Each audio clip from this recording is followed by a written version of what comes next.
गीता सार चैप्टर 1 अर्जुन विषाद योग। इस अध्याय में महाभारत के युद्ध की शुरुआत से पहले का दृश्य है। अर्जुन युद्ध भूमि पर अपने रिश्तेदारों और गुरुओं को देखकर गहरे दुख और असमंजस में पड़ जाते हैं। अर्जुन के मन में यह विचार उठता है कि युद्ध करना धर्म है या अधर्म, क्योंकि उन्हें अपने ही लोगों के खिलाफ लड़ना है। इस अध्याय में अर्जुन की मनोस्थिति, संघर्ष और भगवान श्री कृष्ण से उनके संवाद का वर्णन। इस अध्याय की शुरुआत में धृतराष्ट्र जो अंधे हैं संजय से पूछते हैं कि कुरुक्षेत्र के धर्म क्षेत्र में जहां दोनों सेनाएं एकत्रित हैं वहां उनके पुत्र कौरव और पांडव क्या कर रहे हैं। संजय जो दिव्य दृष्टि से देख रहे हैं धृतराष्ट्र को युद्ध भूमि का हाल बताते हैं। संजय बताते हैं कि दोनों सेनाएं एक दूसरे के सामने खड़ी हैं। अर्जुन अपने रथ पर श्री कृष्ण के साथ युद्ध भूमि में आते हैं और कहते हैं, हे कृष्ण, मेरा रथ दोनों सेनाओं के बीच में ले चलें ताकि मैं देख सकूं कि किन लोगों से मुझे युद्ध करना है। यहां अर्जुन चाहते हैं कि वह उन लोगों को देखें जिनसे उन्हें युद्ध करना है, क्योंकि उनके मन में पहले से ही संदेह और भावनाएं उमड़ रही। जब अर्जुन अपने सामने अपने रिश्तेदारों, गुरुओं और मित्रों को खड़ा देखते हैं तो उनकी मनस्थिति बदल जाती है।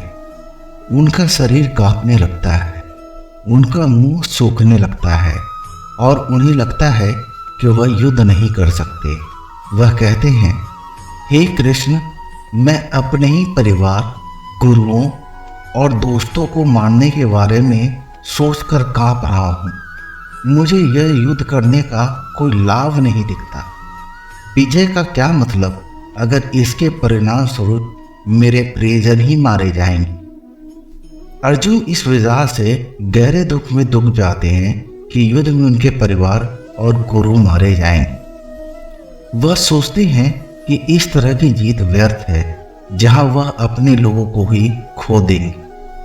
श्री कृष्ण से कहते हैं वह इस युद्ध से पीछे हटना चाहते हैं। उनके मन में यह विचार आता है कि वह एक योद्धा होने के बावजूद इस युद्ध में भाग लेने से बेहतर होगा कि संन्यास ले ले। अर्जुन अपने मन में युद्ध की नैतिकता पे सवाल उठाते हैं। वह कहते हैं, युद्ध करने का क्या लाभ जब इसमें मेरे अपने लोग ही मारे जाएंगे। क्या मैं धर्म का पालन कर रहा हूँ या अधर्म का पालन कर रहा हूँ जब मैं अपने ही रिश्तेदारों के खिलाफ युद्ध कर रहा हूँ। परिवार के विनाश से समाज का धाटा टूट जाएगा और अधर्म का प्रसार होगा। अर्जुन सोचते हैं कि इस युद्ध का परिणाम सिर्फ मृत्यु और विनाश होगा, जिसमें समाज में अनैतिकता और अव्यवस्था फैल जाए। वह इस युद्ध को अधर्म मानते हैं जहां सिर्फ दुख और पीड़ा ही मिले। अर्जुन का यह विचार उन्हें कमजोर बना देता है। वह कहते हैं कि वह अपने धनुष बाण नीचे रखना चाहते हैं और युद्ध से पीछे हटना चाहते हैं। उनके हाथ पांव कांपने लगते हैं, उनके मुंह सूख जाते हैं और उन्हें अपने युद्ध करने के कर्तव्य पे संशय होने लगता है। अर्जुन अपने कर्तव्य और भावनाओं के बीच में उलझ जाते हैं।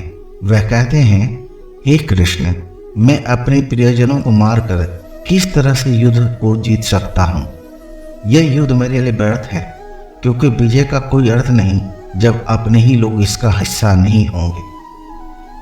कृष्ण इस पूरे दौरान मौन रहते हैं। इस समय भगवान श्री कृष्ण कुछ नहीं बोलते हैं। वह अर्जुन के संशय और दुख को समझ रहे होते हैं। श्री कृष्ण अर्जुन को अपनी भावनाओं को व्यक्त करने का अवसर देते हैं। अर्जुन अपने विचारों और भावनाओं में खो जाते हैं और युद्ध करने का साहस भी खो देते हैं। उन्हें लगता है कि युद्ध करना अधर्म होगा और वह यह सोचकर गहरे विषाद में डूब जाते हैं कि वह क्या करे। पहले अध्याय में अर्जुन के मनोवैज्ञानिक और भावनात्मक संघर्ष को दर्शाया गया है। अर्जुन, जो एक महान योद्धा है, अपने परिवार और प्रियजनों के खिलाफ युद्ध करने के विचार से भयभीत और उलझन में पड़ जाते हैं। वह अपने कर्तव्य और धर्म को समझने में असमर्थ हो जाते हैं। इस अध्याय में अर्जुन की मानसिक स्थिति और श्री कृष्ण से मार्गदर्शन की शुरुआत होती है, जो आगे के अध्याय में उसे राह दिखाएंगे। अर्जुन का यह संघर्ष हमें सिखाता है कि जीवन में कई बार हम कर्तव्यों और भावनाओं के बीच में फंस जाते हैं। सही मार्गदर्शन और ज्ञान के बिना हम अपनी निर्णयों पर सवाल उठाने लगते हैं। श्री कृष्ण इस अध्याय ज्ञान में अर्जुन के संशय को समझते हैं और अगले अध्याय में उसे सही ज्ञान देने के लिए तैयार होते हैं। गीता सार अध्याय 1 अर्जुन विषाद योग समाप्त।